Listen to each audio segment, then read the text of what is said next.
हमने स्टार्ट किया था रिसोर्सेज चैप्टर को। एनसीईआरटी की फर्स्ट चैप्टर है रिसोर्सेज, संसाधन। तो उसमें हमने इंट्रोडक्शन क्लास तो कर दे दी थी मैंने। इंट्रोडक्शन क्लास में मैंने डिस्कस कर लिया था कि व्हाट इज रिसोर्सेज, रिसोर्सेज क्या होता है।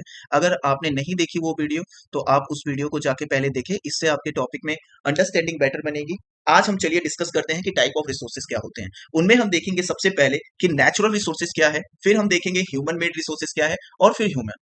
ठीक है, ह्यूमन खुद कैसे रिसोर्सेज है। चलिए स्टार्ट करते हैं। तो सबसे पहले अभी हम देखेंगे नेचुरल रिसोर्सेज।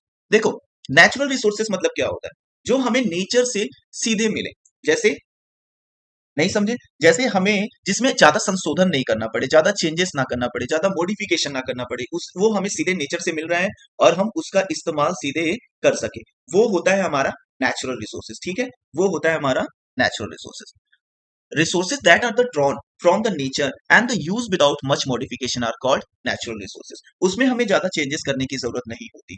जो संसाधन प्रकृति से सीधा प्राप्त होता है और उसमें अधिक संशोधन के बिना उपयोग में लाए जाएं, तो वो प्राकृतिक संसाधन कहलाते हैं। ठीक है, जैसे एग्जाम्पल देख लेते हैं। जैसे एयर, वायु, ठीक है, जिसमें हम सांस लेते हैं। पानी, नदियां और झीलों का जल जिसे हम पीते हैं। ठीक है, वो मिट्टी जिसमें मतलब सभी तरीके के हम प्राकृतिक चीजें उगाते हैं। ऑर्गेनिक फूड्स हम अपने बहुत सारे इस्तेमाल करते हैं। ठीक है, हम खेती बाड़ी का काम करते हैं। मिनरल्स, ये सभी हम हमें नेचर से सीधे मिलता है और इसमें किसी तरीके के हमें ऐसा तो नहीं है कि हमें चार्जेस देने पड़ रहे हैं। ये हम फ्री में इस्तेमाल कर सकते हैं, जो हमें नेचर से सीधे मिल रहा है। तो ये सारा कुछ जो हमें निःशुल्क मिल रहा है, उपहार स्वरूप नेचर हमें सीधे दे रहा है। ठीक है, तो उसको नेचुरल रिसोर्सेज कहते हैं। देखो, कुछ परिस्थितियां तो ऐसी बनती हैं जब प्राकृतिक संसाधनों का सबसे अच्छी तरीके से उपयोग करने के लिए औजारों और प्रौद्योगिकी की आवश्यकता होती है, या उसमें कुछ हम चेंजेस कर सकते हैं। ठीक है, और उसके बाद उसे इस्तेमाल करते हैं। पर ज्यादातर क्या होता है, उसे हम बिना चेंजेस किए भी इस्तेमाल करते हैं। Many of these resources are free gifted of nature and can be used directly. इसे हम सीधे इस्तेमाल कर सकते हैं। तो ये क्लियर हो गया क्या होता है नेचुरल रिसोर्सेज। ठीक है, और ये भी मैंने बताया कि in some cases tools and the technology में be needed to use a natural resources in the best possible way. देखो, ये जो लेक्चर मैं बना रहा हूँ ना, ये हिंदी मीडियम और इंग्लिश मीडियम दोनों स्टूडेंट्स को मैं अपने चाहता हूं कि वो समझ सकें, और दोनों के लिए ये लेक्चर मैंने बनाया है और ये बिल्कुल फ्री ऑफ कॉस्ट है। मैं ऐसे करके मैं सारे चैप्टर्स कंप्लीट कराऊंगा, और जो दूर रह रहे हैं बच्चे, जो गांव देहात में रह रहे हैं या जो किसी छोटे शहर में रह रहे हैं, दिल्ली जैसे बड़े शहरों में नहीं रहते, मैं चाहता हूं कि उन सभी तक फ्री में एक बेटर क्वालिटी एजुकेशन मिले। सो ये आप सबके लिए बिल्कुल निःशुल्क है। आप इसे अच्छे से सारे चैप्टर्स देखें, और प्लीज सिर्फ चैप्टर देखें ना, साथ में अपने नोट्स भी बनाओ, है ना। ये आपके इन फ्यूचर में अगर आप कॉम्पिटिटिव एग्जाम्स की प्रिपरेशन करना चाहते हो या आप ऑलरेडी कर रहे हो, तो उसमें भी हेल्प करेगा। चाहे वो पीसीएस हो, यूपीएससी हो, या कोई भी जिसमें जीएस आता हो, तो उन सब में भी हेल्प करेगा। तो ये रिक्वेस्ट कर रहा हूं मैं आप सभी से, साथ के साथ नोट्स भी बनाते जाओ, ये बहुत यूजफुल होगा आपके लिए। चलिए अब आगे बढ़ते हैं।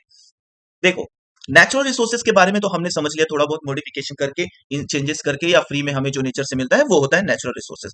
अब देखते हैं। देखो, विभिन्न समूहों में प्राकृतिक संसाधनों का वर्गीकरण उनके विकास एवं प्रयोग के स्तर, उनके उद्गम, भंडारण एवं वितरण के अनुसार किया जाता है। मतलब लेवल ऑफ डिपार्टमेंट, उनके ओरिजिन, उनके स्टॉक और डिस्ट्रीब्यूशन, इस हिसाब से होता है। ठीक है, जैसे देखो, मैंने लास्ट लेक्चर में मैंने बताया था कि लैंडस्केप। अब लैंडस्केप देखो, या लद्दाख का कोई कोल्ड डेजर्ट में चले जाओ, लद्दाख के उस एरिया में अगर आप देखोगे तो वो बहुत सुंदर लगता है, वो बहुत ब्यूटीफुल लगता है। पर क्या उस ब्यूटी को देखकर आपको क्या लगता है, उसका हम कहीं इस्तेमाल कर सकते हैं क्या, वहां पे हम रह सकते हैं? नहीं।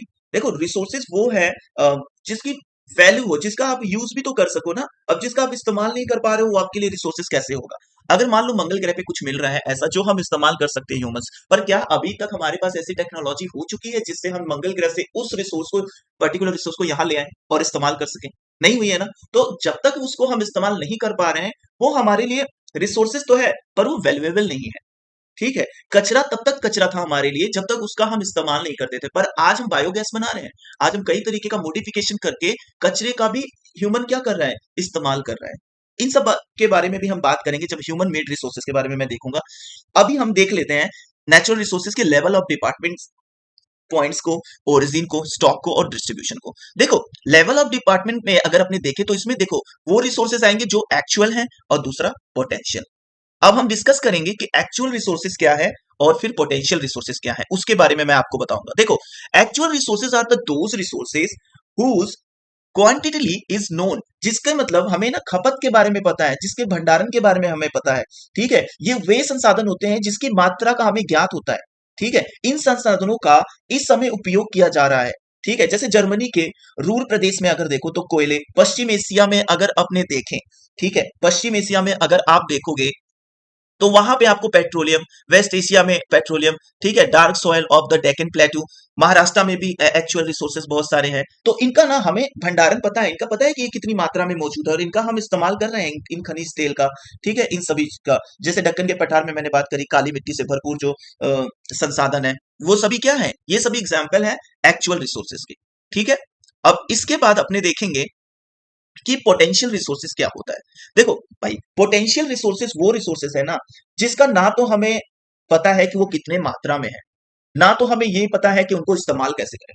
ठीक है, उनमें पोटेंशियल तो है, हमें पता तो है कि इसमें पोटेंशियल है, पर इसको इस्तेमाल नहीं कर पा रहे हैं। ठीक है, तो potential resources are the those resources whose the entire quantity may not be known and these are not being used at present.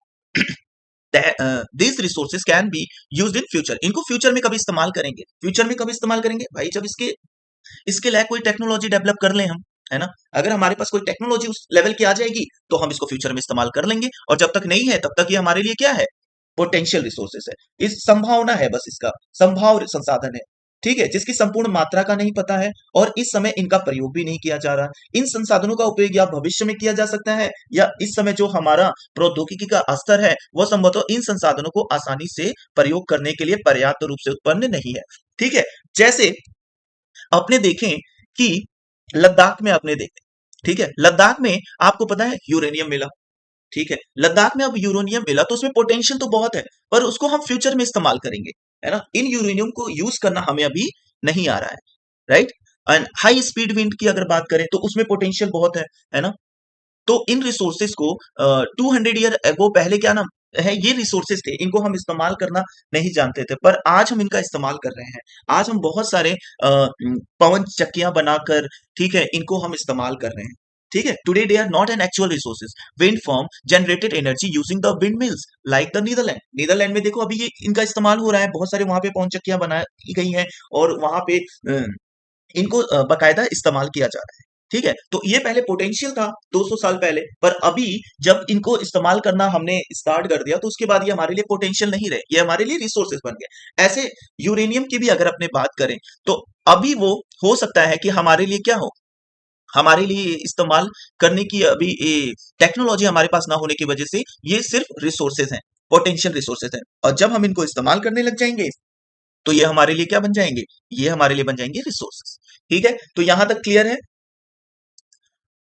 अब देखो, you will find the some in the Nagercoil in the Tamil Nadu and one of the Gujarat coast. देखो तमिलनाडु और Gujarat coast के पास अगर देखो तो वहां पे भी आपको कुछ इस तरीके की चीजें देखने को मिलेगी। अब यहाँ पे देखो, मैं दिखा रहा हूँ आपको नगर कोली। ठीक है, यहाँ पे भी बहुत सारे अपने को मिले हैं पोटेंशियल रिसोर्सेस, और उसके बाद गुजरात में यहाँ देख सकते हो आप, गुजरात, यहाँ पे भी हमें कुछ पोटेंशियल रिसोर्सेस मिले हैं। ठीक है, तो ये सारा था पोटेंशियल रिसोर्सेस। अब इसके बाद हम देखते हैं ओरिजिन, उत्पत्ति। उत्पत्ति के आधार पर देखो संसाधनों को अजैव और जैव संसाधनों में बांटा जा सकता है। ठीक है, अजैव मतलब हो गया हमारा अबायोटिक, और जैव संसाधन मतलब हो गया हमारा बायोटिक। ठीक है, अब अजैव संसाधन क्या होता है, चलो इसको देखते हैं, मतलब अबायोटिक संसाधन क्या होता है। देखो, जो नॉन लिविंग थिंग्स होते हैं, ठीक है, जो निर्जीव वस्तुएं होती हैं, ठीक है, वो सभी क्या है, अजैव रिसोर्सेज, अबायोटिक रिसोर्सेज। और जो सजीव होती हैं, जिनमें जान होता है, वो हमारे लिए क्या होती हैं, जैव होती हैं। ठीक है, जैसे सॉइल क्या है हमारे लिए, मिट्टी, ये निर्जीव है, इसमें जान थोड़ी ना है। मिनरल्स क्या है, ये निर्जीव है, पर ये हमारे लिए रिसोर्सेज तो है, इनका इस्तेमाल तो अपने करते हैं। ठीक है, तो ये अबायोटिक रिसोर्सेज हो गए। रॉक्स को देख लो, ये भी क्या है, हमारे लिए अबायोटिक रिसोर्सेज है। अब बायोटिक में देखो, बायोटिक में जैसे जो लिविंग्स, जिनमें जान है, जो जीवित हैं, ठीक है, जैसे पेड़ पौधे, जीव जंतु, ये सारे हमारे बायोटिक है। ठीक है, प्लांट्स हो गया, एनिमल्स हो गया, ये सारे बायोटिक है। तो अब टाइप्स ऑफ रिसोर्सेज में हम आगे देखते हैं स्टॉक।